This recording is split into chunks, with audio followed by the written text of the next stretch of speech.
Hey everyone, John here from All Miniatures Great and Small. Today I'm doing another unboxing. This time I'm looking at the Ju-87 Stuka dive bomber for Flames of War. This is part of the mid-war release. So they're not brand new. They've been around since version 4's original mid-war release. I don't know if they updated the box or not. But anyway, I picked this up at the Battlefront sale. They had a discount on some of their desert stuff to celebrate the North Africa release. So I picked up a few things I was missing so that I could make a German force, a North Africa force. So I thought one of the things besides a Tiger that's pretty iconic is the Stuka dive bomber. So I thought I would add that to my list. And here we can see the models. This comes with 2 aircraft. And it has that kind of P-dot camouflage. So here we have 2 Ju-87s, a decal sheet, 2 flight stands, 4 rare earth magnets, and 1 unit card. We can see the decals that it comes with, as well as a 1/100, so a 100% scale, so that's the size of the model in the box. Alright, let's open it up and see what we got.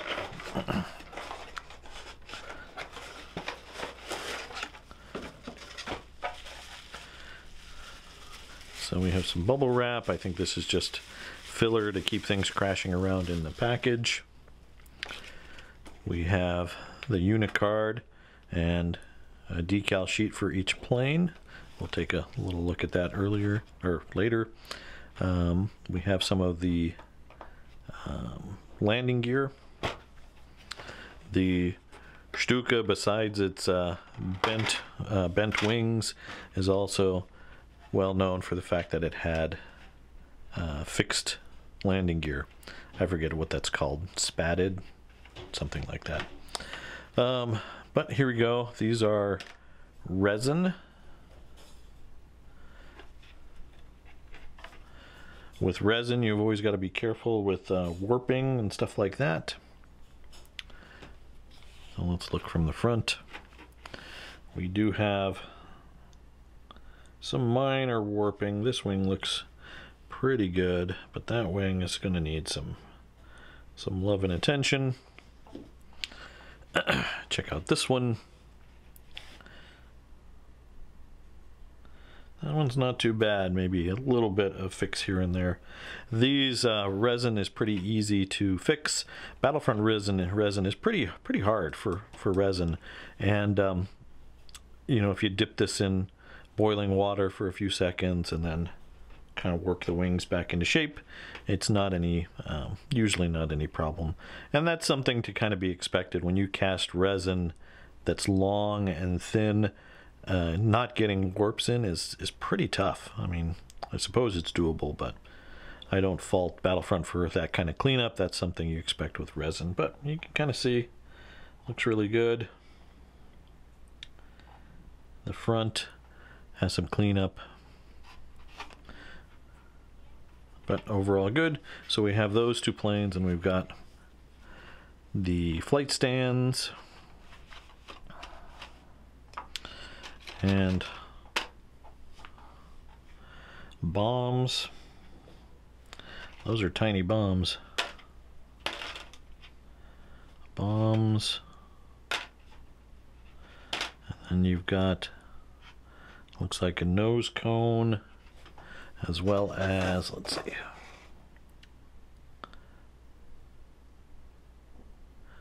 I'm not sure what these ones are.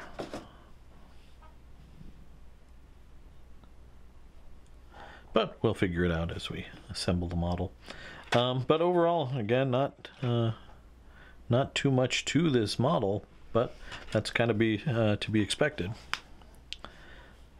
Oh, I will point out there is some like kind of a line here. I don't think that's part of the aircraft. That kind of looks more like mold slippage to me. But that's probably not going to be a big problem. We might be able to sand it or scrape it, or once it has paint on it, you might not even be able to notice. But let's go ahead and throw one of these together so you can see what it looks like. Alright, there we go. One of the two Stukas is done. Assembly was pretty straightforward. Like I said, metal and resin is always a little bit more challenging than a straight up plastic kit. And I do believe that there are plastic Stuka kits out there. I think maybe for the late war Stuka version, but this obviously is the mid-war one and it's still in resin. I imagine Battlefront's going to get rid of their old stock before they look at upgrading these to plastic. But otherwise, I mean, it is a nice representation of a Ju-87. I think it looks pretty good. So I put it there. We can kind of see. Zoom in a little bit. See some of that detail. But overall, pretty good kit. So looking forward to getting some paint on it. I probably will not do the P dot camouflage on the Stuka. I'll probably find a different one to go, but we'll see. So stay tuned for further developments. Otherwise, there you go. That's your look at the Stuka box set for Flames of War. The Ju-87. Again, cool decals. Unit card. 9 points for 2, so it's pricey, but you know, it's got some bombs on it. Alright, so there you go again. I hope you enjoyed this. If you did, please do consider giving us a like and subscribe. Click that bell to receive notification when we release new content. If you like our Flames of War content, please do consider checking out our Patreon. Links in the video description below. There, patrons can support the channel by becoming members, and they get access to an exclusive Flames of War battle report just for them every month. So there you go, guys. I hope you enjoyed it. Take care. Keep on gaming.